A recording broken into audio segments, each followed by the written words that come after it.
विषय विज्ञान, इयत्ता 7वी, धडा 16वा, नैसर्गिक साधन संपत्ती. मुलांनो, आज आपण नैसर्गिक साधन संपत्तीचा अभ्यास करणार आहोत. निसर्गाविषयी मानवाला फार पूर्वीपासून कुतूहल वाटते. या कुतूहलामुळे मानवाने निसर्गातील विविध गोष्टींचा शोध लावला. निसर्गामध्ये विविध साधन संपत्ती आहे. या साधन संपत्तीचा मानवाला खूप उपयोग होतो. आता मला सांगा बरं, नैसर्गिक संसाधने म्हणजे काय?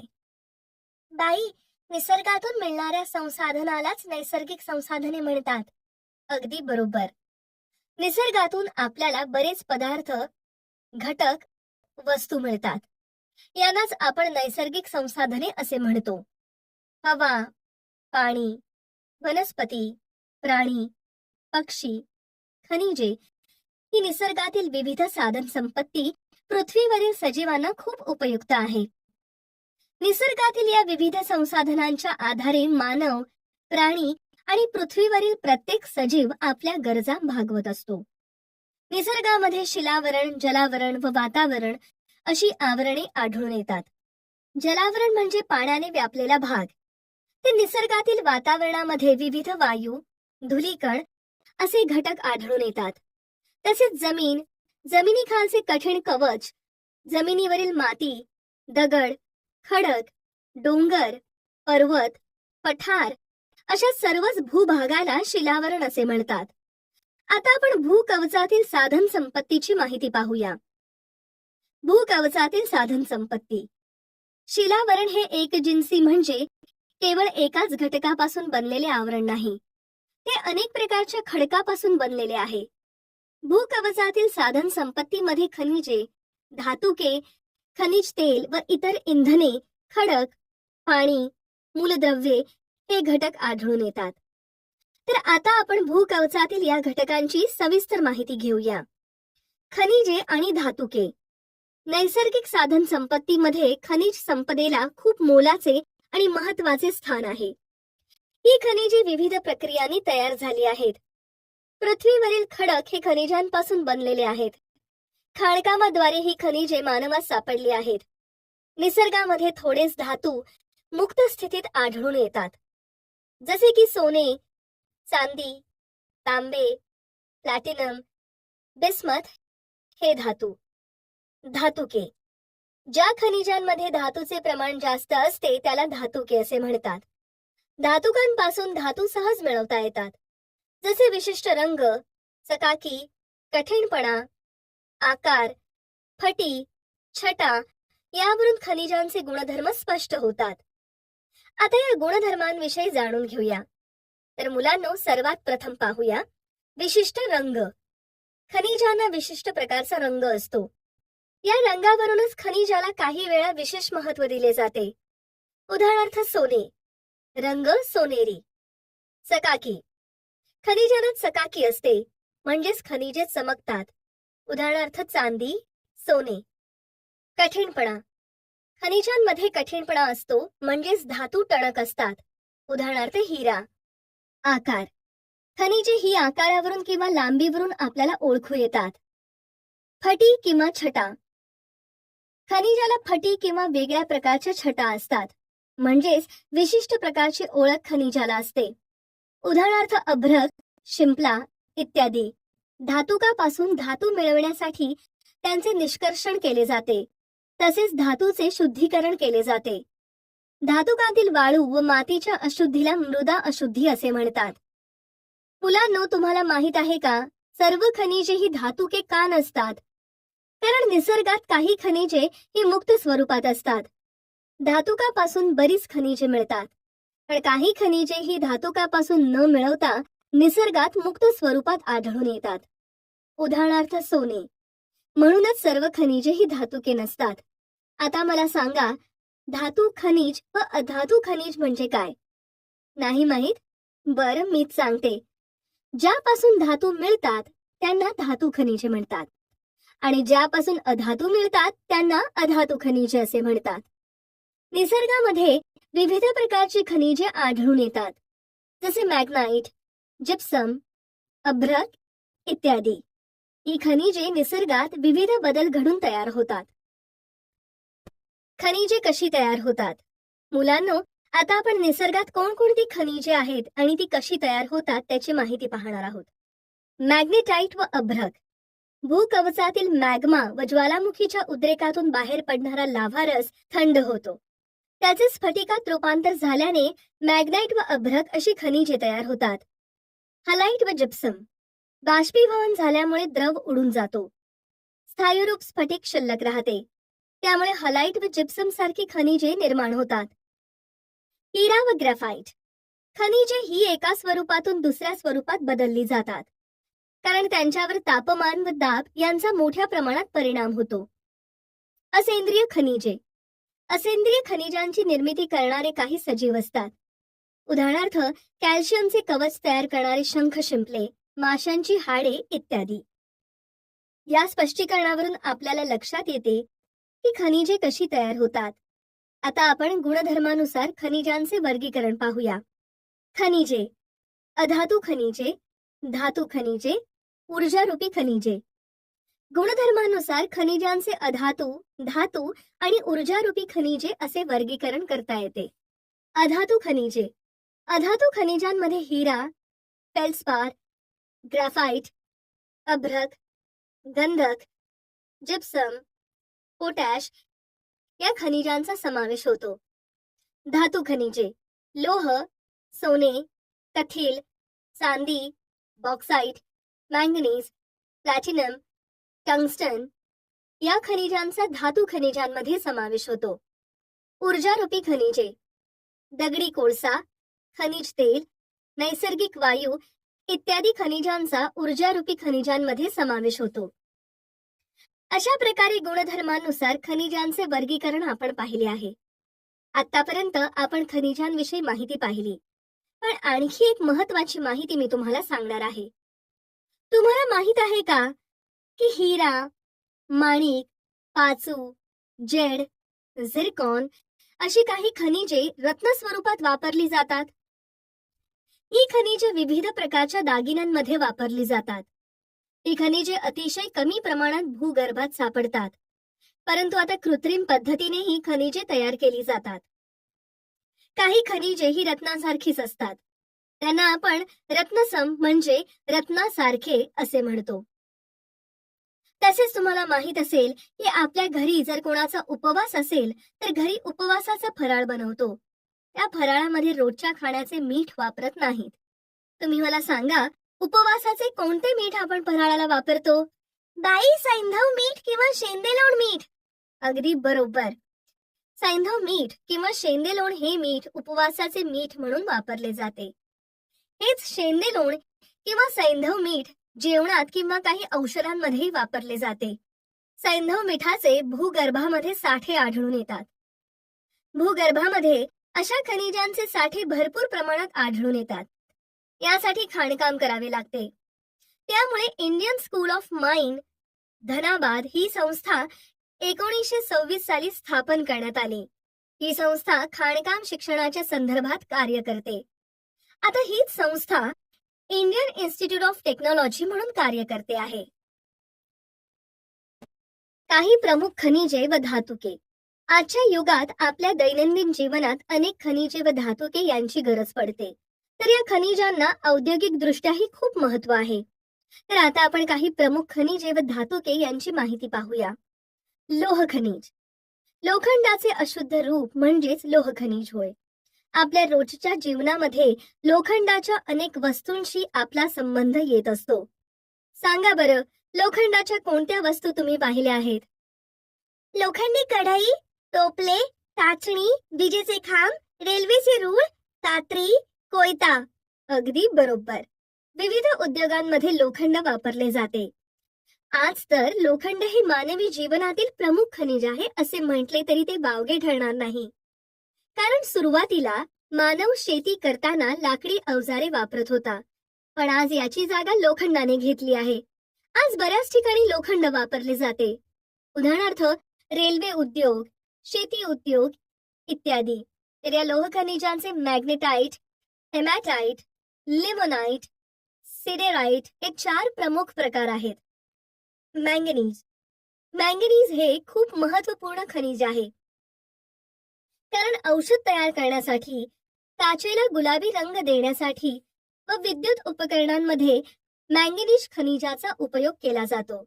हे खनिज कार्बोनेट, सिलिकेट, ऑक्साईड या स्वरूपात आढळून येते. बॉक्साईट. बॉक्साईट हे खनिज ॲल्युमिनियम ऑक्साईड पासून बनलेले असते. ॲल्युमिनियमचे प्रमुख धातूक म्हणून बॉक्साईटला ओळखले जाते. बॉक्साईटमध्ये ॲल्युमिनियमचे प्रमाण 55% असते. ॲल्युमिनियम हा उत्तम वीज वाहक, उष्णता वाहक आहे. याची घनता कमी असल्यामुळे हे खनिज विमाने, विद्युत तारा, वाहतुकीची साधने यामध्ये प्रामुख्याने वापरले जाते. तांबे. तांबे हे लोह व इतर खनिजाच्या सानिध्यात अशुद्ध स्वरूपात आढळते.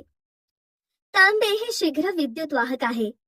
त्यामुळे तांबे विजेच्या तारा, टेलिफोन, वाहने, भांडी, मूर्ती निर्मितीमध्ये वापरले जाते.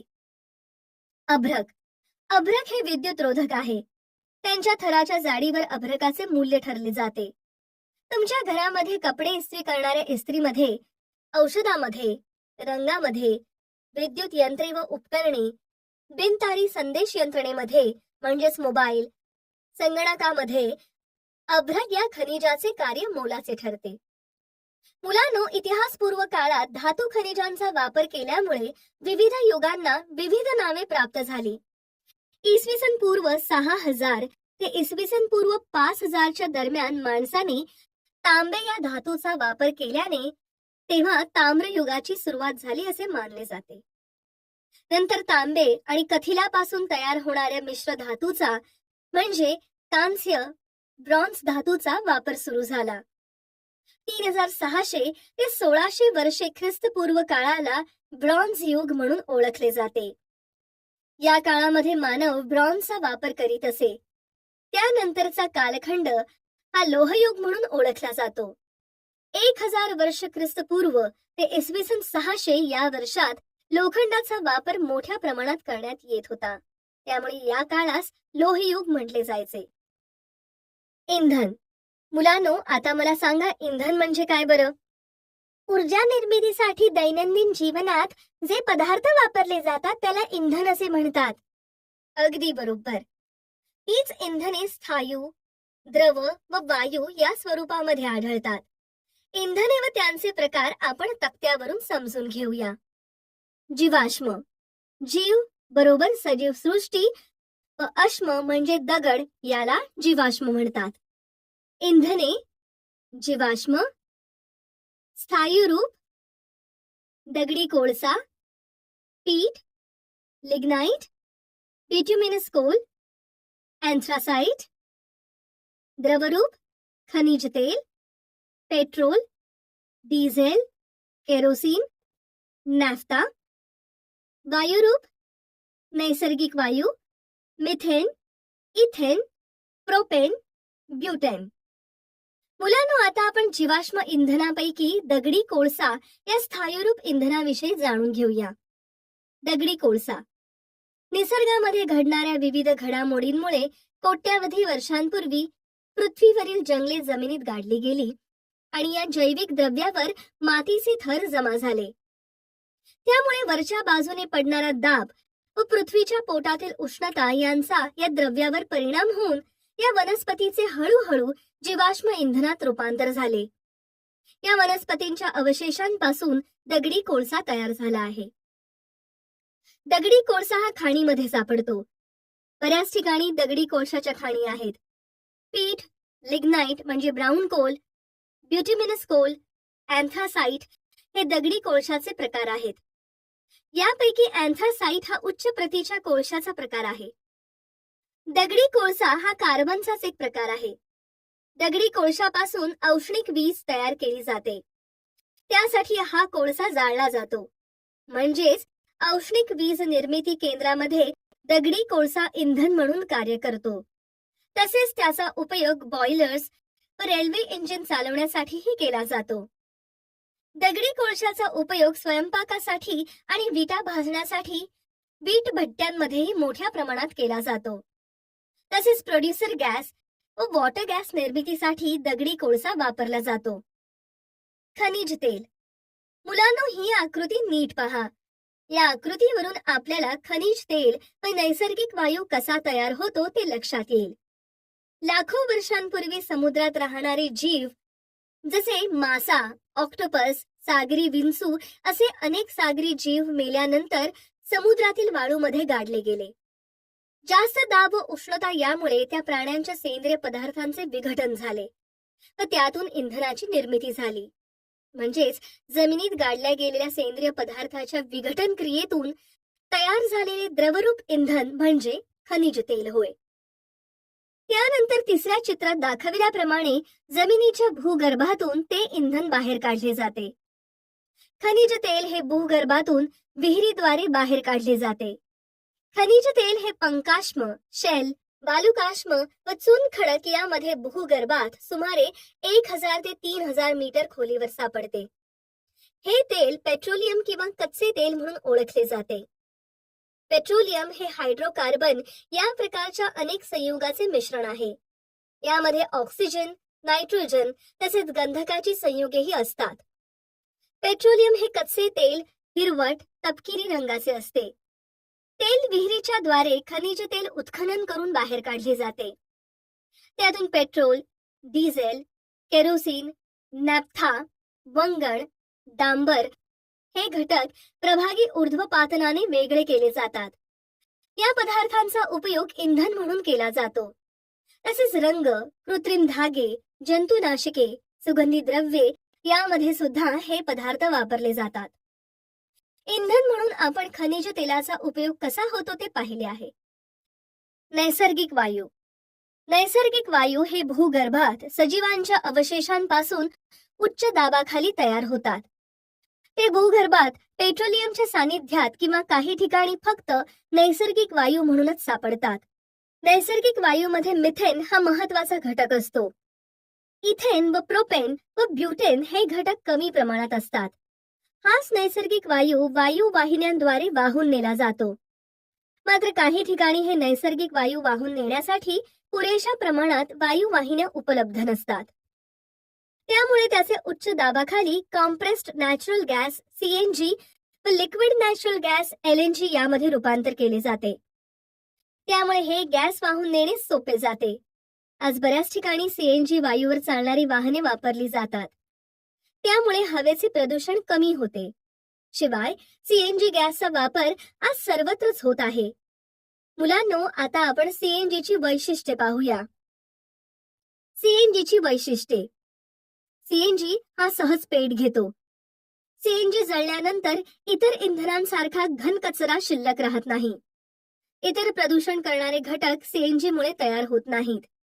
CNG हा एका ठिकाणावरून दुसऱ्या ठिकाणी सहजपणे वाहून नेता येतो. ज्वलनावर सहजपणे नियंत्रण ठेवता येते. आता मी तुम्हाला काही प्रश्न विचारते, तुम्ही मला उत्तरे द्या. आपल्या सर्वांनाच माहित आहे खनिज तेल हे द्रव रूपात आढळून येते. तर या खनिज तेलाला लिक्विड गोल्ड का बरं म्हणतात? बाई, सोने मौल्यवान असते, तसेच खनिज तेलही मौल्यवान असते, म्हणून त्याला लिक्विड गोल्ड असे म्हणतात. अगदी बरोबर. सोन्याप्रमाणेच खनिज तेलही खूप मौल्यवान आहे. संपूर्ण जगाला खनिज तेलाची खूप गरज आहे. खनिज तेल हे ऊर्जेचा स्रोत आहे. त्यामुळे ती एक धनसंपदा आहे. म्हणूनच खनिज तेल हे लिक्विड गोल्ड म्हणून ओळखले जाते. आता मला सांगा, दगडी कोळसा हे ब्लॅक गोल्ड म्हणून का ओळखले जाते?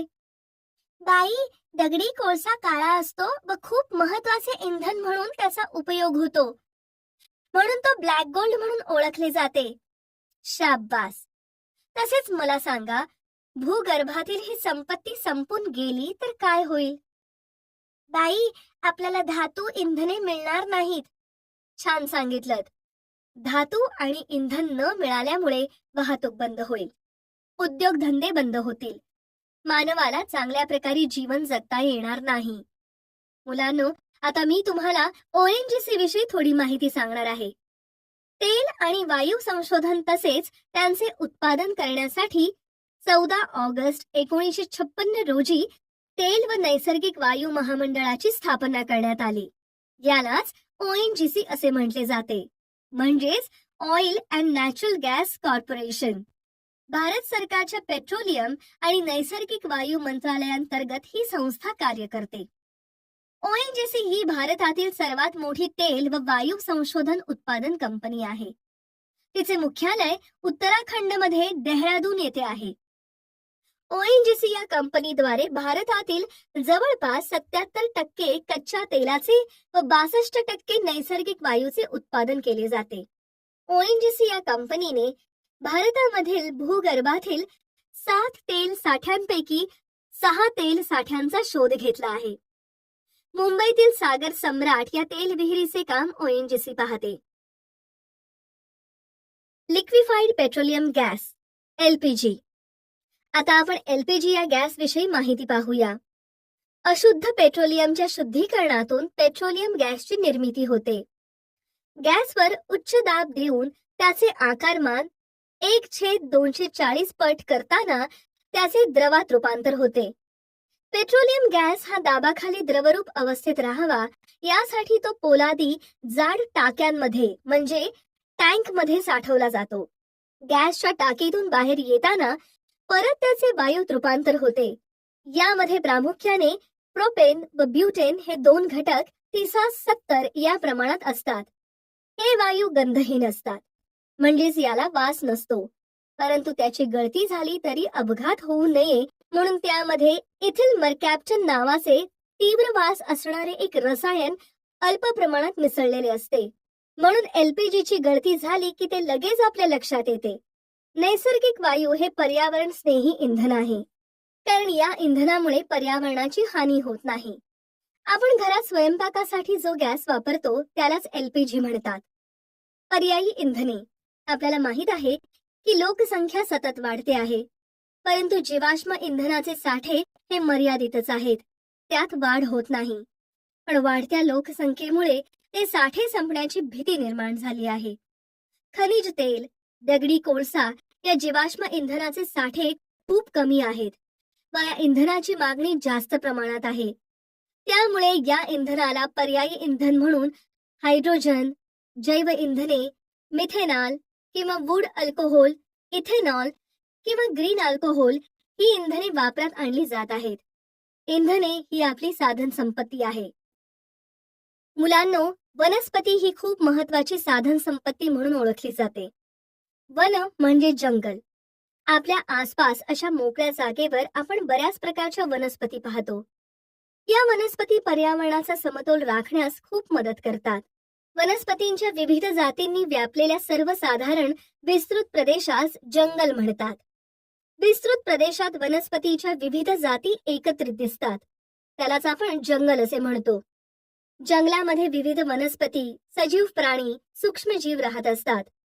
जगातील एकूण भूभागांपैकी 30% भूभाग हा जंगलांनी व्यापलेला आहे. जंगलाची विशिष्ट अशी संरक्षक आणि उत्पादक कार्य आहेत. त्या विषयीची माहिती आपण मिळवूया. जंगलाची संरक्षक कार्ये. जंगलातील वनस्पतींमुळे जमिनीची धूप होत नाही, त्यामुळे मृदेचे संवर्धन होते. त्यामुळे जमिनीवरून वाहणाऱ्या पाण्याचा वेग कमी होतो. वनस्पतींमुळे पाणी अडवले जाते. ते पाणी जमिनीत मुरते.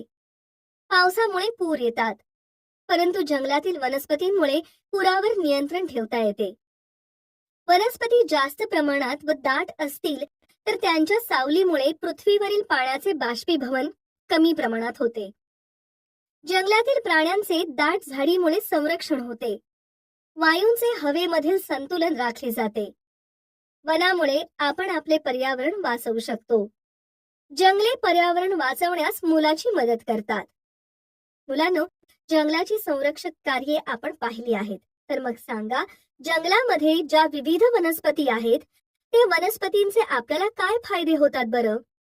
घर बांधण्यासाठी लाकूड, औषधांसाठी, अन्न मिळवण्यासाठी. अगदी बरोबर. जंगलातील विविध वनस्पती आपल्याला खूप उपयोगी आहेत.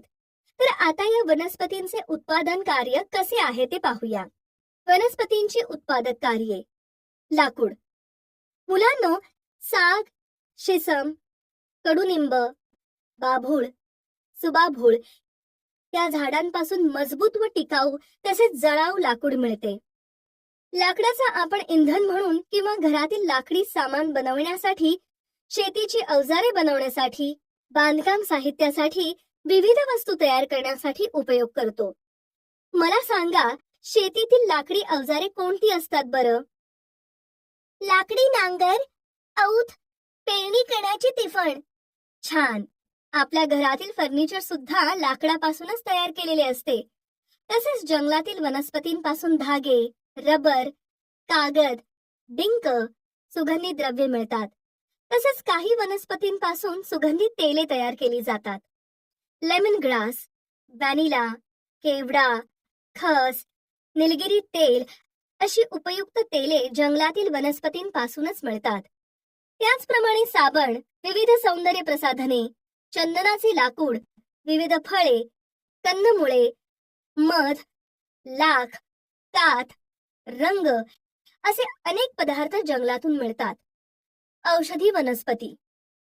आपल्या आजूबाजूच्या परिसरात अनेक अशा औषधी वनस्पती आहेत. या वनस्पती आपल्याला विविध आजार बरे होण्यासाठी किती उपयुक्त आहेत ते पहा. अडुळसा. या औषधी वनस्पतीचा उपयोग खोकला, कफ कमी करण्यासाठी होतो. बेल, अतिसार या रोगावर इलाज करण्यासाठी. कडुनिंब. कडुनिंबापासून ताप, सर्दी तसेच रक्त शुद्धीकरणासाठी विविध औषधे तयार केली जातात. सदाफुली. सदाफुली या वनस्पतीच्या अर्कामुळे कॅन्सर सारख्या रोगावर उपचार करता येतो. दालचिनी. दालचिनीमुळे अतिसार, मळमळ या आजारामध्ये आराम मिळतो. सिंकोना. मलेरिया सारख्या रोगावर सिंकोना या वनस्पतीमुळे नियंत्रण आणता येते. अश्वगंधा. अश्वगंधा या वनस्पतीमुळे आपल्या शरीराला ऊर्जा मिळते. शतावरी. शतावरी या वनस्पतीपासून तयार झालेली औषधे ही शरीरामध्ये तरतरी आणण्यास मदत करते. आवळा. या वनस्पतीमधून शरीराला आवश्यक असणारी सी जीवनसत्वे मिळतात. हिरडा, बेहडा, तुळस यांसारख्या वनस्पतीही विविध आजारांवर औषधी म्हणून खूप उपयुक्त आहेत. रबर. मुलांनो, आपण रबराचा उपयोगही दैनंदिन जीवनात विविध ठिकाणी करतो. हे रबर आपल्याला वनस्पतीपासूनच मिळते. रबर या वनस्पतीपासून चीक निघतो. बरं, आता तुम्ही सांगा, रबराचा पुरवठा थांबला म्हणजेच रबर जर मुबलक प्रमाणात मिळाले नाही तर काय होईल? रबरी वस्तू, टायर्स मिळणार नाहीत आणि हे उद्योगधंदे बंद पडतील. अगदी बरोबर. रबरापासून अनेक वस्तू बनवल्या जातात. जवळपास 50,000 पेक्षा जास्त वस्तू या रबरापासून बनवल्या जातात. तुम्ही मला सांगा बरं, जंगल तोडीमुळे कोणते दुष्परिणाम होतात? उष्णता वाढते आहे, पाऊस पडत नाही. अगदी बरोबर. जंगले नसतील तर हवेतील कार्बन डायऑक्साईडचे शोषण कमी प्रमाणात होऊन उष्णता वाढेल. तसेच मानवाला ऑक्सिजन मिळणार नाही. मातीची धूप होईल. पाऊस कमी प्रमाणात पडेल. पूर परिस्थिती आली तर त्यावर नियंत्रण ठेवता येणार नाही. वन्य प्राणी, मानव यांना अतोनात हाल अपेष्टा सहन कराव्या लागतील. शिवाय मानवाला जंगलापासून अनेक फायदे होतात, ते फायदे मिळणार नाहीत. एकंदरीत सर्व प्रकारच्या सोयी सुविधांना मुकावे लागेल. जंगलाचे संवर्धन. जंगलाचे संवर्धन म्हणजेच जंगलाची वाढ करणे ही आपली जबाबदारीच नाही तर कर्तव्य सुद्धा आहे. मुलांनो, आता आपण जंगलाचे संवर्धन कसे करावे ते अभ्यासूया. विनाकारण झाडे तोडू नयेत. ज्या झाडांचे वय कमी असेल त्यांना जपावे, त्यांची वाढ पुरी होऊ द्यावी. झाडांची लागवड करावी. झाडांची काळजी घ्यावी. जंगल वापराच्या बाबतीमध्ये कडक नियम व कायदे करायला पाहिजेत. तसेच वनीकरणासारख्या वृक्ष लागवडीच्या मोहिमा हाती घ्यायला पाहिजेत. प्रदूषण टाळायला पाहिजे, कारण त्यामुळे वृक्षांवर वाईट परिणाम होतात. लाकडाला पर्याय म्हणून सौर ऊर्जा, पवन ऊर्जा अशा नैसर्गिक ऊर्जा स्रोतांचा वापर करायला पाहिजे. सागर संपत्ती. मुलांनो, पृथ्वीवरील केवळ 29% भाग जमिनीने व्यापलेला आहे. उर्वरित भाग हा सागराने म्हणजे पाण्याने व्यापलेला आहे. पृथ्वीवरील या सागर संपत्तीची आपण माहिती घेऊया. पृथ्वीवर एकूण 5 महासागर आहेत. ते म्हणजे पॅसिफिक, अटलांटिक, हिंदी महासागर, आर्टिक व अंटार्क्टिक महासागर. हे महासागर खूप विशाल व दूरवर पसरलेले आहेत. या अथांग सागरातील पाणी जरी खारट असले तरीही या पाण्याचा आपल्याला खूपच उपयोग होतो. समुद्रातून मिळणारे मासे, कोळंबी, खेकडे, शिंपले, कालवे अशा जीवांचा लोक अन्न म्हणून वापर करतात. तसेच मीठ, आयोडीन व इतर प्रकारची खनिजे आपल्याला समुद्रातून मिळतात. मोती, पोहळे यांसारखी मौल्यवान रत्ने मिळतात. तसेच समुद्रातून वाहतूक केल्यामुळे प्रदूषण टाळण्यास मदत होते. काही ठिकाणी तर समुद्रातील पाण्यावर ऊर्ध्वपातन प्रक्रिया करून ते पाणी पिण्यासाठी उपयोगात आणले जाते. त्यामुळे समुद्र आपला मित्र आहे. भरती ओहोटीच्या लाटा व समुद्राच्या प्रवाहापासून ऊर्जा प्राप्त केली जाऊ शकते. म्हणून समुद्र हा खूप उपयुक्त असा ऊर्जा स्रोत आहे. सागर जलात, सागराच्या तळावर व सागर तळाखाली विविध नैसर्गिक संपत्तीचे साठे आहेत. समुद्र व महासागरातून प्राप्त होणाऱ्या संपत्तीला सागर संपत्ती असे म्हणतात. या सागरापासून आपल्याला विविध खनिजे व जैविक संपत्ती मिळते, त्याची माहिती आता आपण घेऊया. सागरी खनिज व जैविक संपत्ती. भूगर्भाप्रमाणेच अनेक प्रकारची खनिजे समुद्राखाली सापडतात. समुद्राखाली आपल्याला मॅंगनीज, गंधक, युरेनियम, तांबे, जस्त, शिसे, लोखंड, कथील, क्रोमियम, फॉस्फेट इत्यादींचे साठे मोठ्या प्रमाणात सापडतात. सागर तळाशी आपल्याला खनिज तेल व नैसर्गिक वायूचा साठा मोठ्या प्रमाणात आढळून येतो. तसेच विहिरी खोदून प्रभागी ऊर्ध्वपातनाने आपण विविध तेल व वायू सागरातून मिळवू शकतो. सागरी जीवांपासून विविध प्रकारचे औषधी तेल मिळते. तसेच मीठ सुद्धा समुद्रातूनच मिळते. भारतामध्ये सुद्धा खनिज तेल मिळवण्यासाठी विविध यंत्रणा उभारण्यात आल्या आहेत. सागर सम्राट. भारतात सागर तळातून खनिज तेल व नैसर्गिक वायू मिळवण्यासाठी 1974 साली मुंबई हाय या ठिकाणी सागर सम्राट या नावाची पहिली खनिज तेल विहीर खणली गेली. ONGC म्हणजेच तेल आणि नैसर्गिक वायू महामंडळाद्वारे ही विहीर खणली आहे. या विहिरीतून मिळणारा नैसर्गिक वायू पाईपलाईनद्वारे उरण या ठिकाणी वाहून आणला जातो. सागरी खनिज संपत्ती आणि जैविक संपत्ती. समुद्रातून आपल्याला खनिज संपत्ती व जैविक संपत्ती मिळते. सागरी खनिज संपत्ती. सागरामध्ये आपल्याला thorium, magnesium, potassium, sodium, sulphate अशी विविध खनिजे सापडतात. या सागरी खनिजांविषयी थोडक्यात माहिती घेऊ. थेरियम. अणु ऊर्जा निर्मितीसाठी थेरियमचा वापर केला जातो. मॅग्नेशियम. कॅमेऱ्याच्या फ्लॅश बल्बमध्ये मॅग्नेशियम खनिज वापरले जाते. पोटॅशियम. साबण, काच, खत निर्मिती उद्योगांमध्ये पोटॅशियम हा प्रमुख घटक असतो. सोडियम. कापड व कागद निर्मितीमध्ये सोडियम हे खनिज वापरले जाते. सल्फेट. कृत्रिम प्रकारे रेशीम तयार करण्यासाठी सल्फेटचा उपयोग केला जातो. अशा प्रकारची विविध खनिज संपत्ती ही आपल्याला सागरातून मिळते. सागरी जैविक साधन संपत्ती. कोळंबी, सुरमई, पापलेट इत्यादी मासे हे प्रथिने व जीवनसत्वे यांचे स्रोत असल्याने अन्न म्हणून वापरले जातात. सुकट, बोंबील यांची भुकटी.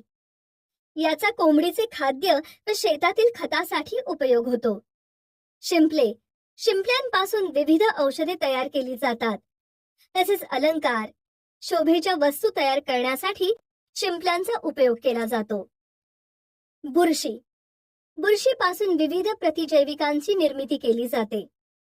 शार्क, कॉड मासे या सागरी माशांपासून ड, ई जीवनसत्वयुक्त तेलाची निर्मिती केली जाते. समुद्र काकडी. कॅन्सर, ट्यूमर यासारख्या आजारावर समुद्र काकडी औषधी म्हणून वापरली जाते. सागरी व्यवसाय. मुलांनो, आपल्याला माहित आहे की समुद्राचे अनेक फायदे आहेत. उदाहरणार्थ मासेमारी. समुद्रामध्ये मासेमारी हा प्रमुख व्यवसाय आहे. विविध प्रकारच्या माशांच्या जाती प्रजाती समुद्रात आढळून येतात. मिठागरे. समुद्रापासून मीठ मिळते. समुद्राच्या काठी मोठमोठी मिठागरे असतात. मिठाची शेती हा मोठा उद्योग आहे. वाहतूक. समुद्रातून मालाची वाहतूक केली जाते. बऱ्याच ठिकाणी मोठमोठी बंदरे उभारण्यात आली आहेत. सागरी पर्यटन. सागरी किनाऱ्यावर आणि समुद्र मार्गाने लोक फिरायला येतात. देशातले विदेशातले लोक सागरी किनाऱ्यावर फिरायला येतात. त्यामुळे तेथील स्थानिक लोकांना रोजगार तर मिळतोच, पण देशाला सुद्धा चलन मिळते. त्यामुळे सागरी पर्यटन हा देशाचे आर्थिक उत्पन्न वाढविणारा व्यवसाय आहे. शोभेच्या वस्तूंचा व्यवसाय. समुद्रातून विविध आकाराचे शिंपले, मोती, दगड मिळतात. त्यापासून विविध शोभेच्या वस्तू बनविल्या जातात. त्यामुळे हा व्यवसायही खूप महत्वाचा आहे. हे नेहमी लक्षात ठेवा. मुलांनो, आपल्या गरजा भागविण्यासाठी नैसर्गिक साधन संपत्ती खूप महत्वाची आहे. या नैसर्गिक साधन संपत्तीचे साठे खूप मर्यादित आहेत. मानवाच्या अति वापरामुळे हे साठे संपून जाण्याची शक्यता आहे. त्यामुळे आपल्याला नैसर्गिक साधन संपत्ती वापरताना खूप काळजी घ्यावी लागेल. या पाठातून आपल्याला विविध नैसर्गिक साधन संपत्तीची माहिती मिळाली आहे. या नैसर्गिक साधन संपत्तीची काळजी घेणे ही आपली जबाबदारीच नाही, तर आपले कर्तव्य सुद्धा आहे.